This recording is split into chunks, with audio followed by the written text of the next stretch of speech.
So in this video, we're going to talk about what we call confidence intervals for some unknown standard deviation. And remember, that's just what sigma is. Sigma is a standard deviation.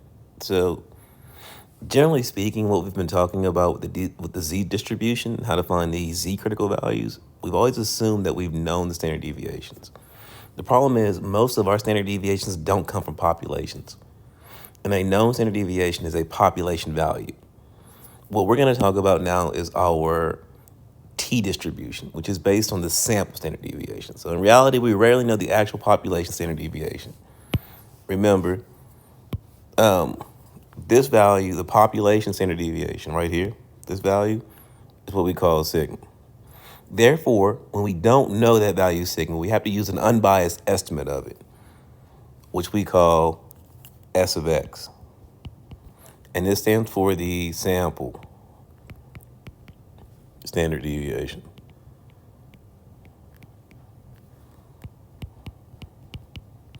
So what happens now is we don't know the population standard deviation, so we have to use something to estimate it. We use that sample standard deviation.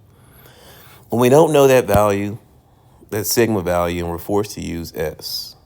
So we don't know sigma, and we're forcing ourselves to use S to estimate. We use what's called the t distribution. And I want you to notice this picture right here. It gives you an idea what the t distribution is.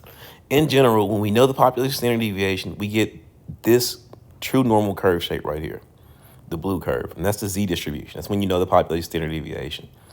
From there, if you don't know the population standard deviation, what happens is your sample sizes start to matter. And in particular, the closer you are to, the larger your sample size is, the more normal this curve starts to look. This red curve looks very normal because look at your t distribution. It's called the t distribution, and you're close to 30. And remember that 30 was a magic number for us. So the smaller than 30, the more mound shape it looks and less bell shape it looks.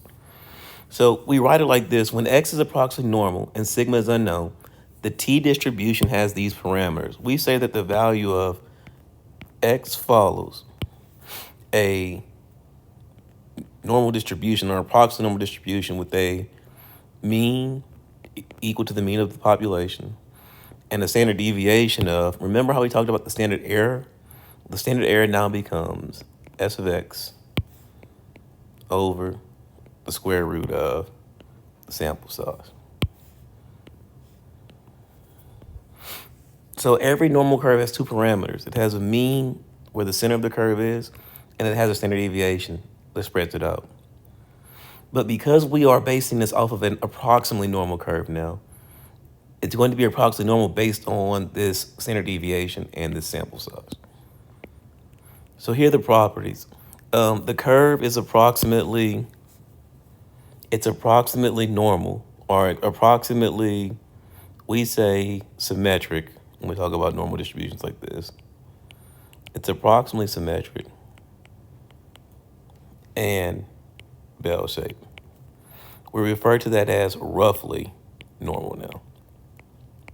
It's not truly symmetric like it was a while back, but it is bell shaped and it is somewhat symmetric. So we can call it roughly normal. We move away from the word approximately normal to roughly normal.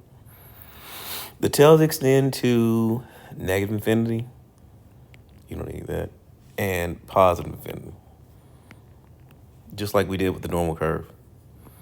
There's more area located in the tails. And here's what I want you to pay attention to. Notice in this blue curve right here, the area underneath that curve sits at about this right here. This little bit of area down here. As you move away from that, notice that the red curve, the area in the tails gets a lot larger. That's because you have more error. In the green tail, in the green curve, you have a lot of area sitting here. And what this is saying is that in the blue curve, there were very few chances that it occurs here because most of your values are occurring in the middle. As you start to get a smaller sample size, though, the extreme values that you're looking at become increasingly likely to occur. And that's because your sample size is much smaller. So what this means is that the t distribution is what we call robust. And robust means that it focuses more on extreme value. So more extreme values are likely to occur.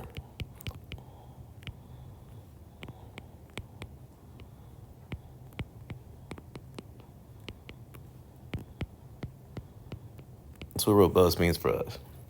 And here's the big thing about the t-distribution that's different. The t-distribution is defined by these things that we call degrees of freedom.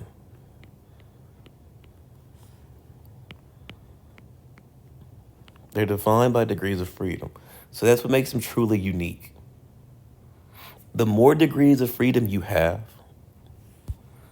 the more the curve will look normal, because your degrees of freedom are based off your sample size. We're going to talk about that next. So the degrees of freedom tell how close to normal the t-curve will look. The more degrees of freedom we have, the less variation from the normal curve. And what that means is we call degrees of freedom df. And your degrees of freedom are equal to the sample size n minus 1. The larger the sample, the more like the population the curve will look. So come here again. This green curve has a very small sample. It's less than 30. The red curve has a sample that is bigger than 30. The Z curve has a sample that is the entire population. If we get more and more values that are close to the population, we start to look more and more like the blue curve. So as the degrees of freedom increase, as your degrees of freedom increase, the t distribution will approach the normal distribution or the z distribution, right? And because of that, here's what happens. To find t critical values, because that's what we're moving to, we're finding t critical values, we do it the exact same way that we did the z critical value, except we add one extra step, and that's going to be the degrees of freedom. So here's an example. I want you to notice that for all of these examples in one, we're finding the exact same confidence level of 95%. Now, we know that for a z distribution, for z star, the confidence level 95%, our z star is equal to 1.96. But for a t distribution, it's going to be based off the sample size. In order to find the t distribution, you need to know the degrees of freedom. So for instance, your degrees of freedom on A, if your sample size is 15, your degrees of freedom are 14. And we start the process the exact same way. Remember with 95%, we're going to say how much is on the inside? 95%. Well, you're trying to find the right-hand critical value. We call this T star at 14 degrees of freedom. You subscript it with the degrees of freedom. So remember, if 95% is on the inside, how much is on the outside? Well, there's 2.5% out here. Because remember, 95 on the inside, 5% on the outside. Cut that in half, there's 2.5.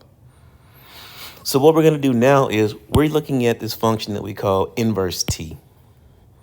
We're going to find the inverse t of, add those up, 95 and 2.5. We get 0.975. And you need to put the degrees of freedom, which are 14. So to find this, we're going to go look at StatCrunch again. And remember, you go to StatCrunch through MyMathLab, and in MyMathLab, you're going to open up StatCrunch. Go to the website now, open it up.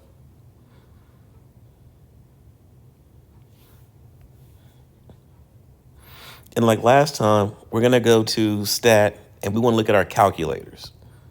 So we want to focus on our calculators. So here we're going to go to, we want to find the t value. We want to find your t critical value. So we'll go to Stat, Calculators, and you have the t calculator right here. And remember, to work this out, here's what you need now. You want to go to your degrees of freedom. Remember, our degrees of freedom were one less than the sample size, which is 14.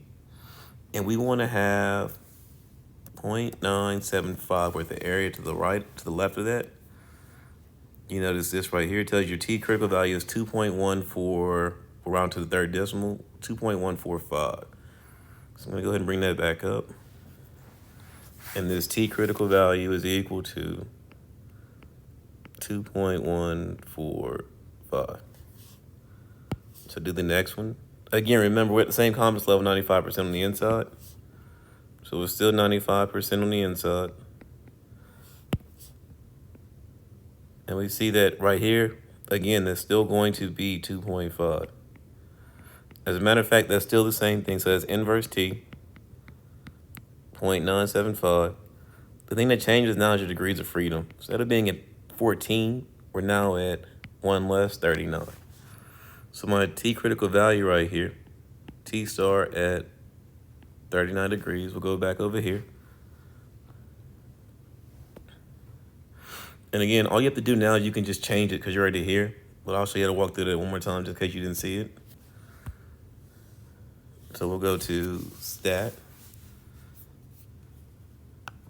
calculators.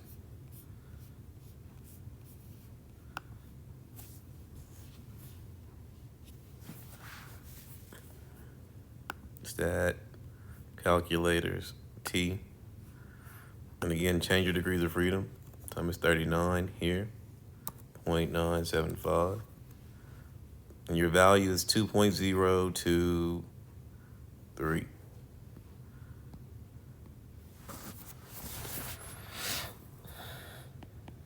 So the value here is 2.023.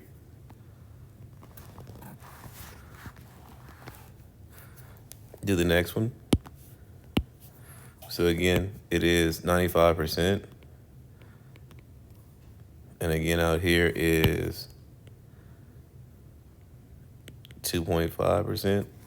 So it's still inverse T, 0.975. Your degrees of freedom here are now going to be 99.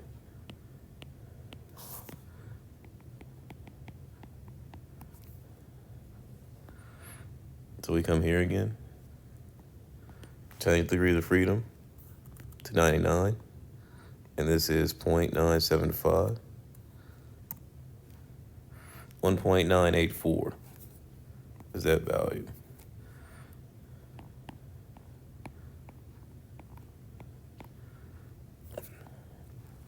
And then the last one, again, this time you're at 1,000 degrees.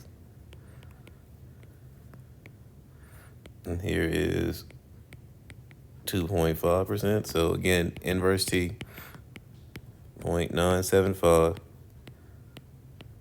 like this. Your degrees of freedom are always one less than the sample size. So you're finding this T star at 999.